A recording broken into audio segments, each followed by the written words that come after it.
Matapos nga po ang 3 araw na pagliban sa sesyon, nagpakita sa Senado kahapon sina Senador Alan Peter Cayetano at ilang pang kaalyado nito para po sa idinaos nilang pagdinig kaugnay po sa flood control scandal. Kasama po sa mga pumasok kahapon sina Senador Pia Cayetano, Robin Padilla, Rodante Marcoleta, Amy Marcos at Loren Legarda. Pero kapansin-pansin na wala at hindi nagpakita sila Senador Mark Villar, Camille Villar, Bongo at Joel Villanueva.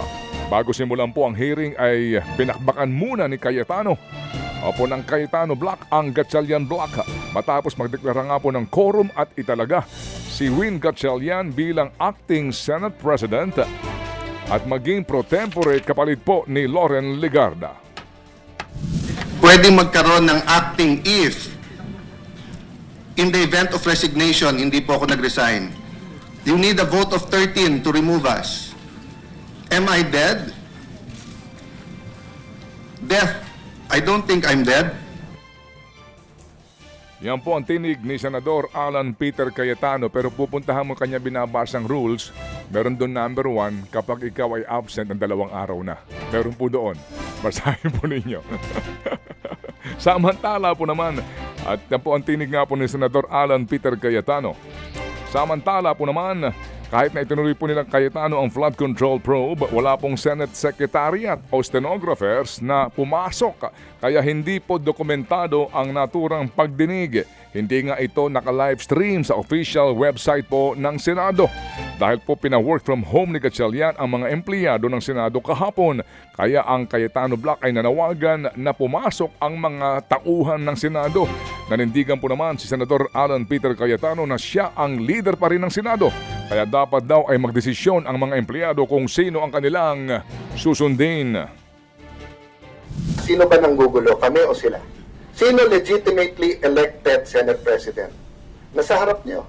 So dapat ako sundin. Pero hindi ko pinapressure yung mga empleyado.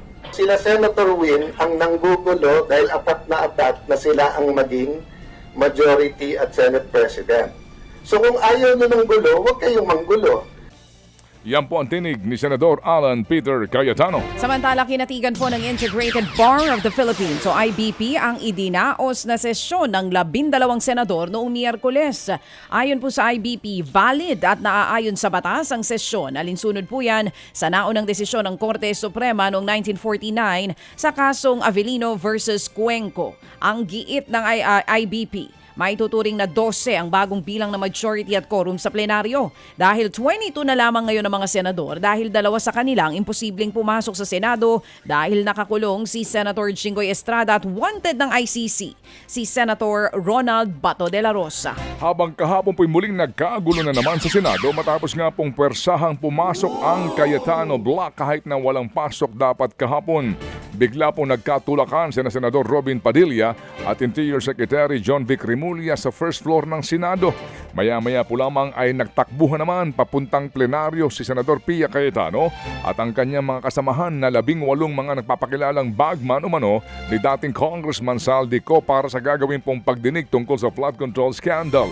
Nangyari pong takbuhan ilang minuto po lamang matapos sabihin ni Acting Senate President Win Gatchalian na wala pong dapat na mangyayaring hearing. At dahil nga po wala ho namang pinatawag na hearing si Senador Erwin Tulfo na siyang bagong committee chairperson ng Senate Blue Ribbon Committee. Walang pagdinig. No? There's no hearing. Yan ang announcement ng Blue Ribbon Chair na si Senator Erwin Tulfo. Hindi ako mahilig sa mga padlak-padlak. No? Basta sundan lang yung protocol. So ibig sabihin, may mga protocols tayo for security. Yan po ang tinig ni Acting Senate President Win Gatchalian.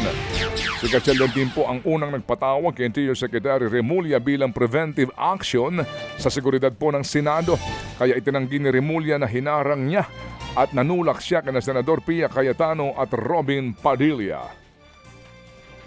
Hindi nga, palabagisa ka lang ako, di ba? Opo. Din tayo anybody to do. Palabas na ako eh. Just checked up, tapos bigla na lang a whole gang went up on. Di kinaya ng I didn't muscles have ni any Joey. security with me, nothing. So it was I was trying to block, I could not block them alone. Ayun. Yan po ang tinig ni DILG Secretary John Vic Remulla. Gaya naman po ng inaasahan nilang personalidad ang pinangalanan sa idinaos na pagdinig kahapon na idinadawit po ngayon sa flood control scandal.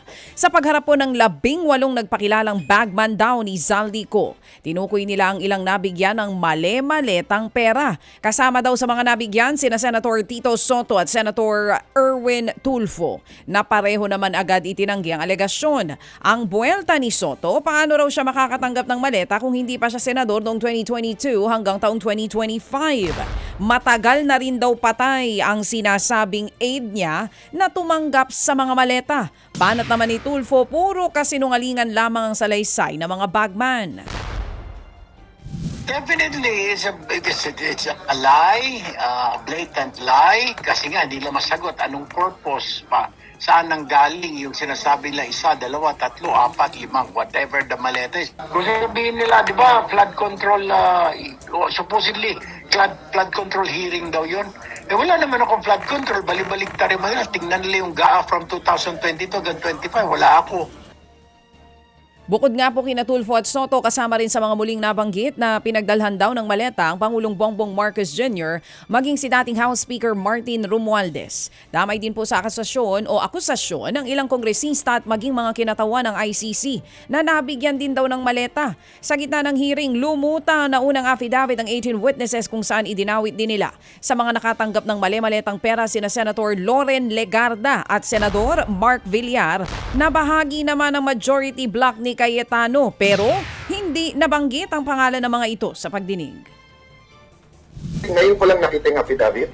I have not read, etc. But that's the problem with the Tulfos. Sasabihin nila, humarap ka, etc. Di sana humarap siya kanina. Di ba? Yung 18, harapin niya sa susunod na hearing. Bakit ako magtatanong nun? Hindi ko naman nabasa yung unang affidavit. Yan nga po ang tinig ni Senator Alan Peter Cayetano. Balak po namang kasuhan ni dating Senador Antonio Trillanes IV ang 18 nagpapakilalang umano'y bagman ni Zaldico matapos siyang idamay sa mga nabigyan umano ng male-maletang pera. Sa hearing nga po ng Senado kahapon, sinabi po ng ex-Marines na sila naghatid ng male-maletang pera na naka-paper bag at maleta din daw ho kay Trillanes sa headquarters mismo ng Magdalo sa Quezon City. Aabot daw sa hanggang 10 milyong piso ang natanggap ng dating senador. Agad naman tumanggi tungkol dito si Trillanes.